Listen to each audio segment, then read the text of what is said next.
भाजपा अध्यक्ष समीक भट्टाचार्य ने कहा, बंगाल में उद्योग की संभावनाओं को पूरी तरह से नष्ट कर दिया है तृणमूल सत्ता वाली राज्य सरकार ने।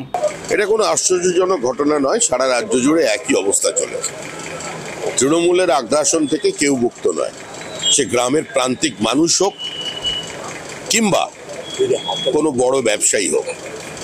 আজকে পশ্চিমবঙ্গে শিল্প সম্ভাবনাকে ধ্বংস করেছে তৃণমূল কংগ্রেস, এবং অনেক মাঝারি ব্যবসায়ী আছেন যারা পশ্চিমবঙ্গে বিনিয়োগ করতে চান, তারা আসতে পারছেন না বা তারা বিনিয়োগ করার উৎসাহ দেখাচ্ছেন না। এই কারণে দেখুন, আমি তো সংখ্যালঘু ভোট পাওয়ার জন্য কোনো আবেদন করিনি।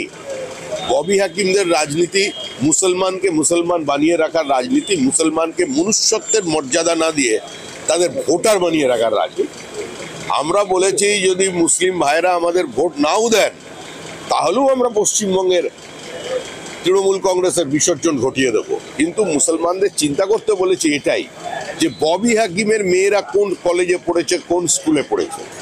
পশ্চিমবঙ্গে যারা এই মুসলিমদের সেন্টিমেন্ট নিয়ে, তাদের ব্লক ভোট নিয়ে রাজনীতি করেন, তারা একবার চিন্তা করুন যে তাদের বাড়িতে সন্তান সন্ততির সংখ্যা কত, আর নেতা যারা আছে ফিরহাদ হাকিম, সিদ্দিকুল্লাহ চৌধুরী কিংবা এখন জাভেদ খান, এদের সন্তান সন্ততির সংখ্যা কত আর কোথায় পড়াশোনা করেছে, কে তাদের ছেলে মেয়েদের মাদ্রাসায় পাঠিয়েছে। একজন মুসলমান নেতার নাম বলুন সারা ভারতবর্ষে যার ছেলে মেয়ে খারিজি মাদ্রাসায় পড়েছে।